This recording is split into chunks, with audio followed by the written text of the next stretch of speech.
রাধে রাধে, জয় গোবিন্দ। 2022 সালের 5 নভেম্বর হইতে আমাদের ভাগবত সঙ্গের শুভ সূচনা হয়।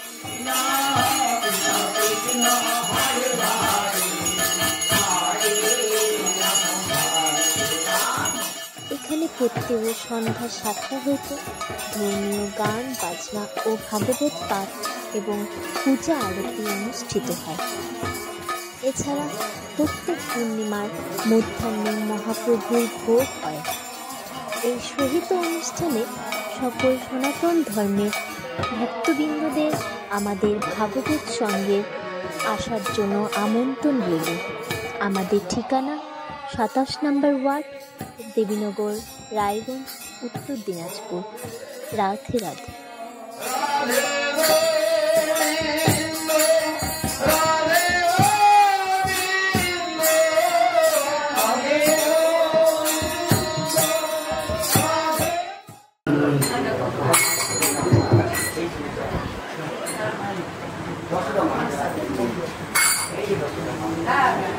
তাহলে শ্রীমদ ভাগবত, ভাগবত কথার শব্দের অর্থ কি?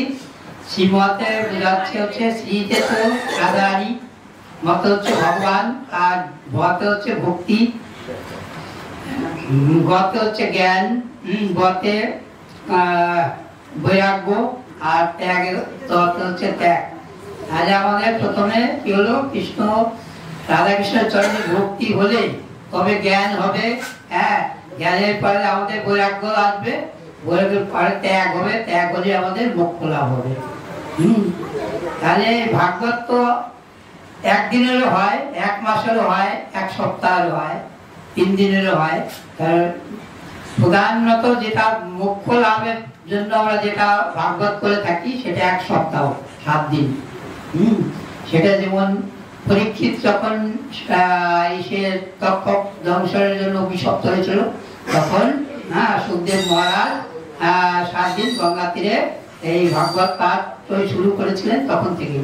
তাছাড়াও এর আগে একবার ধরিত্রী দেবী যখন ভক্তি তার পুত্র কন্যাকে রোগাগ্রস্ত হয়েছিলেন, তখন নারদ মুনি তার উদ্ধারের জন্য সনকাদি মুনি 4 জন সেটা আনন্দ আশ্রমে এই 1 সপ্তাহ পাঠ হয়েছিল।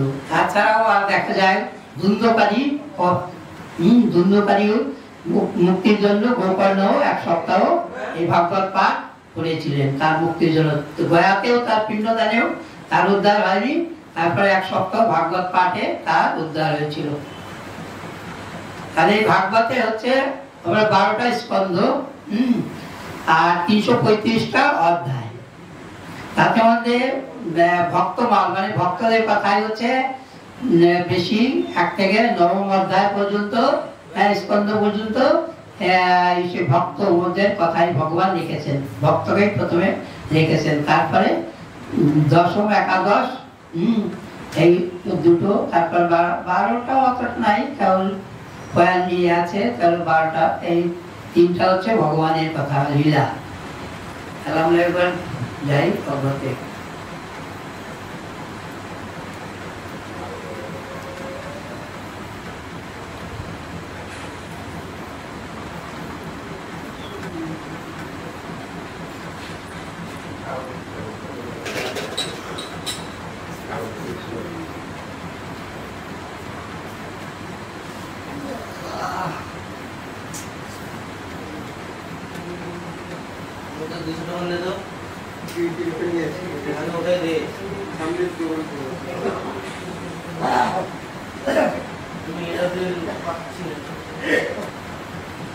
তাহলে কালকে বিষ্ণুবাবু বলেছিলেন ধ্যান যোগ। কপিলের চলছে, কপিল দেবতী মানে তার মা তাকে কপিল দেব জ্ঞান সম্বন্ধে উপদেশ দিচ্ছেন, সংসার বন্ধন থেকে কিভাবে মুক্তি লাভ করা যাবে। কপিল দেব তো স্বয়ং ভগবানেরই অবতার, তিনি তার মাকে উপদেশ করছেন। তার মা যখন বললেন যে মুক্তির উপায় কি, আমাদের করণীয় কি, আমরা যে জন্মগ্রহণ করেছি ভবে, তাহলে আমাদের করণীয় কি, তখন তিনি বিস্তারিত ভাবে তা বলেছিলেন। কালকে ধ্যান যোগ হয়েছিল, আজকে হলো ভক্তি যোগ ও সংসার বর্ণন।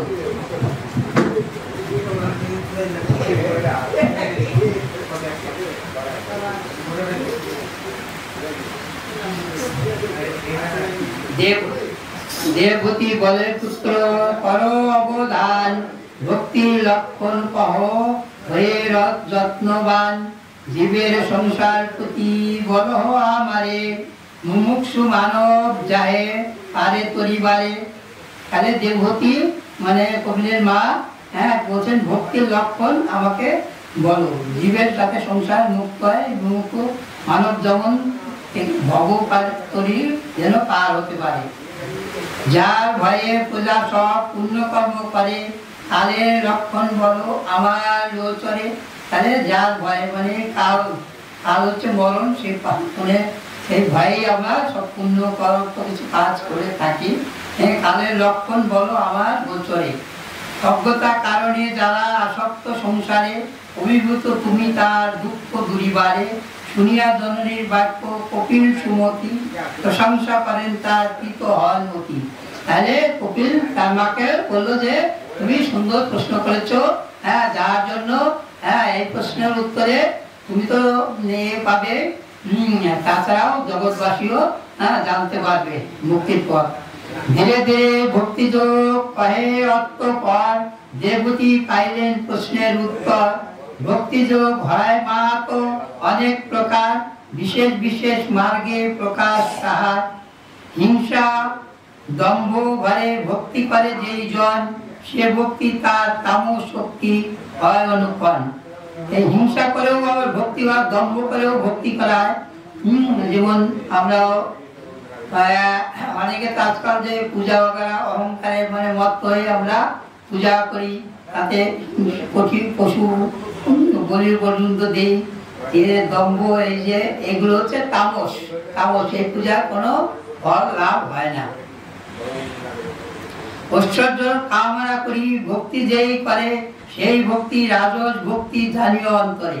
আর ঐশ্বর্য কামনায় যদি আমরা কামনা করি যে পুত্র কন্যা বাবা ছেলে মেয়ে বিয়ে বা ঐশ্বর্য চাই আমার, সেই যে মানত করে যদি আমরা পূজা করি, তাহলে সেটা হবে রাজসিক ভক্তি। সেটা থেকে তোমার মুক্তি হবে না, সেটা তোমার ঐশ্বর্য লাভ হবে, কামনা পূর্ণ হবে। শিহরির প্রীতি করে যে করে ভক্তি, তাই সাত্বিক ভক্তি শুনো শুনো সতী। তাহলে শিহরির প্রীতিতে যারা ভক্তি করে সাত্বিক, সেটাই হচ্ছে সাত্বিক ভক্তি। তাতে কোনো কামনা বাসনা থাকবে না। ভগবান আমি তোমাকে ভালোবাসি, তোমার প্রীতির জন্য, যেমন গোপীরা কৃষ্ণ প্রীতির জন্য সবসময় তাদের জীবন বিসর্জন করতেও তারা পিছু পাওয়াতো না, সেইটাই হচ্ছে সাত্বিক ভক্তি। তাহলে ভগবানের প্রীতির জন্য যেসব কর্ম আমরা করে থাকি বিনা আসক্তিতে, সেটাই হচ্ছে সাত্বিক ভক্তি।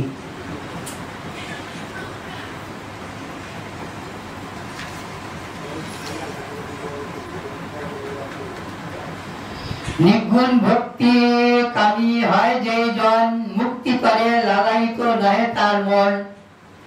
তাহলে নির্গুণ ভক্তি একটা হচ্ছে মুক্তি বলে, মুক্তি, যেটা মুক্তি, মুক্তিতে তুমি মুক্তি হয়ে ভগবানের এসে দেহের সঙ্গে তুমি বিলীন হয়ে যেতে পারবে।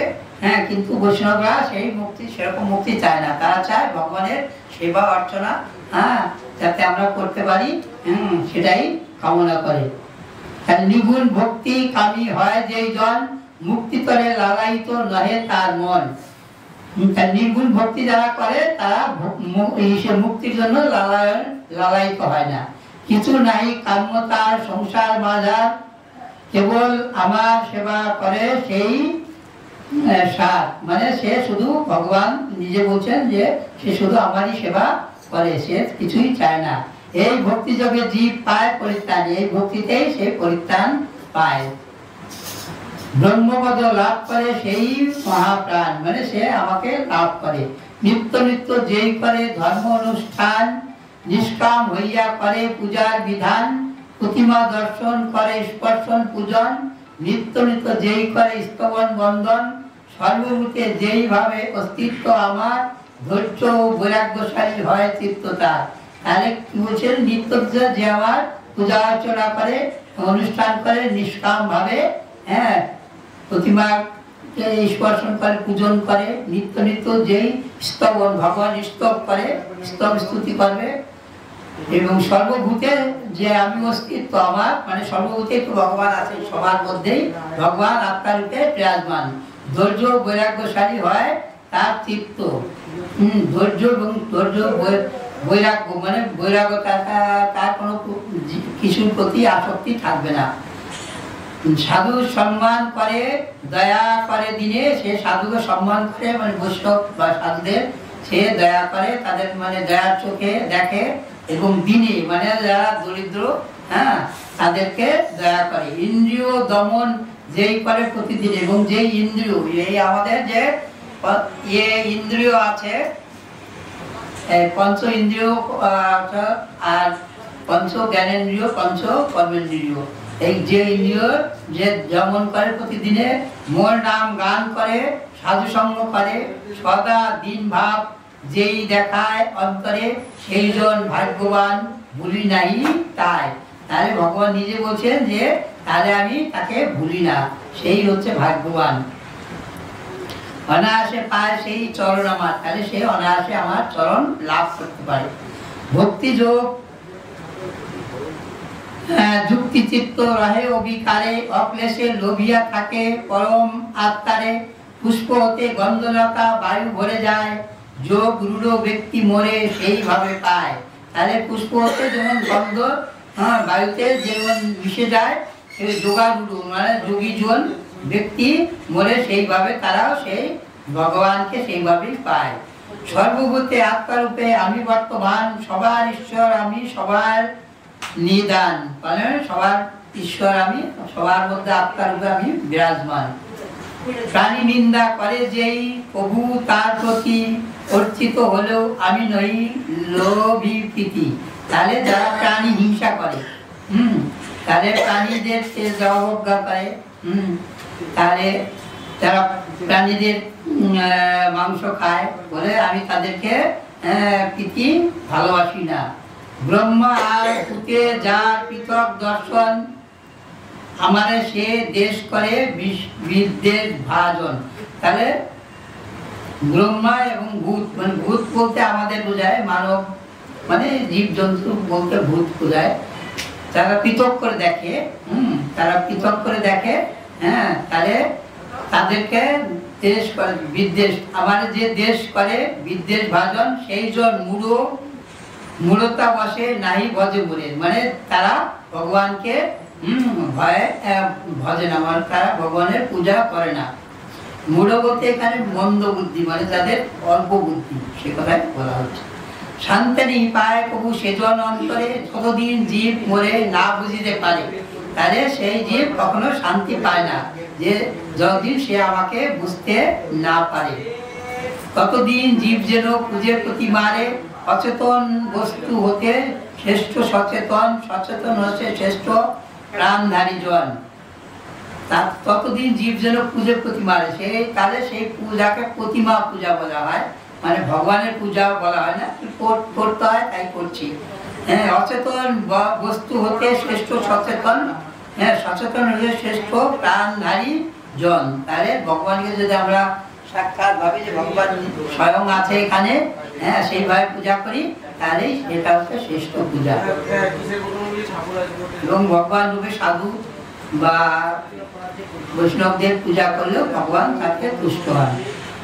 প্রাণধারী হতে শ্রেষ্ঠ জ্ঞানবান যত, সংসার মাঝারে মাঙ্গো জানিও সব সতত।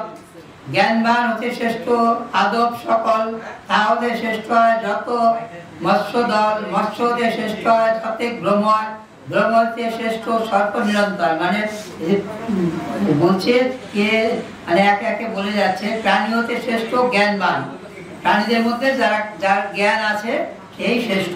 সংসার মাঝারে মাগো জানিও সত্তর, জ্ঞানবান হতে শ্রেষ্ঠ পাদব সকল, জ্ঞানবানদের থেকে হচ্ছে পাদব সকল, তা হতে শ্রেষ্ঠ হয় যত মৎস্যগণ, তার থেকে শ্রেষ্ঠ হচ্ছে মৎস্য, মৎস্য হতে শ্রেষ্ঠ হয় যত ভ্রমর, মৎস্য থেকে ভ্রমর হচ্ছে শ্রেষ্ঠ, ভ্রমর হতে শ্রেষ্ঠ হয় সর্প, সর্প, সর্প হতে শ্রেষ্ঠ কাক, সেই কাক হতে বহুপদ জীবগণ শ্রেষ্ঠ জগতে, তার থেকে বহুপদ মানে 4 পায়ের প্রাণী হচ্ছে শ্রেষ্ঠ। বহুপদ হচ্ছে শ্রেষ্ঠ চতুষ্পদ, বহুপদ থেকে শ্রেষ্ঠ। ওই যে বহুপদ বলতে এখানে মাকড়সা ইত্যাদি কথাও বলা হচ্ছে। শ্রেষ্ঠ তার থেকে শ্রেষ্ঠ চতুষ্পদ মানে 4টা পা। তার থেকে শ্রেষ্ঠ হয় যতেক মানব, তার থেকে শ্রেষ্ঠ হচ্ছে মানুষ। মানবের মধ্যে শ্রেষ্ঠ হয় বিপ্র, মানুষের মধ্যে শ্রেষ্ঠ হচ্ছে বিপ্র মানে ব্রাহ্মণ। বিপ্রের মাঝে শ্রেষ্ঠ বেদজ্ঞ ব্রাহ্মণ, তার মধ্যে আবার ব্রাহ্মণের মধ্যেও বুঝে যারা বেদজ্ঞ, যাদের বেদ সম্বন্ধে যাদের জ্ঞান আছে তারাই হচ্ছে ব্রাহ্মণের মধ্যেও শ্রেষ্ঠ। সকলের শ্রেষ্ঠ হয় সঙ্গ ত্যাগী গণ, নিষ্কাম সঙ্গ ত্যাগী যেইজন হয় কর্মফল দান মরে করে সমুদায়, তার থেকেও শ্রেষ্ঠ হচ্ছে যে নিষ্কাম ভাবে আমার অর্চনা করে এবং সমস্ত কর্ম আমাকে সমর্পণ করে। সর্বত্র সমানদর্শী হয় যেইজন অভিমান শূন্য হয়ে রহে অনুক্ষণ, তারা কি কম হবে, তারা সমানদর্শী ভাবে সেই সবাইকে সমানভাবে দেখবে এবং অভিমান শূন্য হবে তারা। সর্বভূতে ভগবান রহে অবিরাম, তাই সর্বজীবে মাম করিবে প্রণাম। এই জন্য বলছে ভগবান যে সর্বভূতে যখন আমরা আছি তখন তাহলে তোমরা সর্বজীবকেই প্রণাম করবে। যোগ আর ভক্তি যোগে শুনব জননী, পরম পুরুষে লাভ করিবে আপনি। যোগ আর ভক্তি যোগ, এই যোগ তাহলে অনেক রকম যে যোগ আছে, তার মধ্যে প্রাণায়াম আছে বিশেষ করে, যা আমাদের অত্যন্ত করণীয়। তাই বলছে সেই যোগ ভক্তি যোগে শুনব জননী, পরম পুরুষ লাভ করিবে আপনি। পরমাত্মা ভগবান নিয়ন্তা সবার, প্রধান পুরুষ রূপী হন অনিবার। তাহলে পরমাত্মা হচ্ছে ভগবান, তিনি হচ্ছে প্রথম পুরুষ। দৈব নামে সেই বস্তু অভিহিত হয়, আমরা থেকে দৈবের ঘটনা বলি না, যে কিছু ইয়ে বলে দৈবের ঘটনা হয়েছে। দৈব নামে যে বস্তু অভিহিত হয়, আমি ছাড়া সেই দৈব আর কিছু নয়, মানে সেটা আমি ছাড়া সেটা আর কিছু না। ভূতগণ অভ্যন্তরে করিয়া প্রবেশ, ভূত যোগে ভূতে সেই করে নিঃশেষ। সংসারেতে বিরাজিত যে কাল ভয়াল, শ্রী বিষ্ণু রূপে শ্রেষ্ঠ হয় সেই কাল। তাহলে ভূত যোগে ভূতে সেই করে নিঃশেষ, সংসারেতে বিরাজিত যে কাল ভয়াল, মানে যে কাল ভয়াল মানে যেটা খারাপ সময়, সে বিষ্ণু রূপে শ্রেষ্ঠ হয় সেই কাল। বিষ্ণু সবার প্রভু, যজ্ঞ ফলদাতা, সবার কারণ তিনি সবার বিধাতা। তাহলে বিষ্ণু হচ্ছে সবার ফলদাতা, তিনি সবার বিধাতা। কালের নায়ক বন্ধু, প্রিয় বা অপ্রিয়, অপ্রমত্ত থাকি নিজে, প্রমত্তে ধ্বংস হয়। তার ভয়েতে সদা বইছে পবন। তাহলে যে কাল, কাল মানে ভগবানকে কাল রূপেও বর্ণনা করা হচ্ছে। তার বলছে ভগবানের ভয়ে কি বলছে, সদা পবন, অবিরত পবন বইছে। তার ভয়েতে রবি দিতেছে কিরণ, তার ভয়ে যে সূর্য সময় মতো কিরণ দিচ্ছে, চন্দ্র এ দিচ্ছে, তা স্নিগ্ধ আলো দিচ্ছে। তার আদেশে বৃক্ষ ফুটে ফুল, তার আদেশে যে বৃক্ষ ফুল দিচ্ছে। তারই শাসনে সদা বহে নদী জল, তার শাসনে নদীতে যে জল বইছে সেটাও তারই আজ্ঞাতে। জলদি তাহার ভয়ে না করে প্লাবন, তার ভয়েই প্লাবন হয় না, বা কখনো হয় তো তার আদেশেই হয়। তারই আদেশে দীপ্ত হয় হুতাসন, তার আদেশেই মানে হুতাসন মানে আগুন জলে। বা মহাতত্ত্ব আর যত আছে দেবগণ, তাহার ভয়েতে কর্ম করে অনুক্ষণ। তাহলে মহাতত্ত্ব আর যত আছে দেবগণ, তার ভয়েই নিজে নিজের কর্ম করে। সকলের আদিকর্তা সেই নারায়ণ, তাহলে সকলের আদিকর্তা কে হচ্ছে নারায়ণ। যমেরও মৃত্যু দ্বারা করেন নিধন, মানে সে যমকেও তিনি নিধন করতে পারেন। যমেরও চিরকালে, যমেরও একটা কাল আছে, এখন যেমন ব্রহ্মার কাল আছে তেমন যমেরও কাল আছে। সকলের অন্ত করো সকল সময়, আপনি অনাদি তিনি অনন্ত অব্যয়। কিন্তু এই ভগবান হচ্ছে অনাদি, আদি অনাদি। এনার কোনো শেষ নাই, এনার ধ্বংস নাই।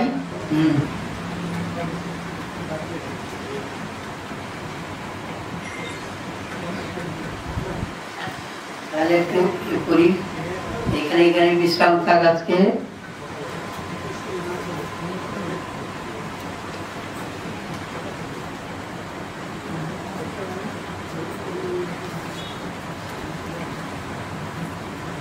ভুট্টা ধরাইতে লাগবে তো।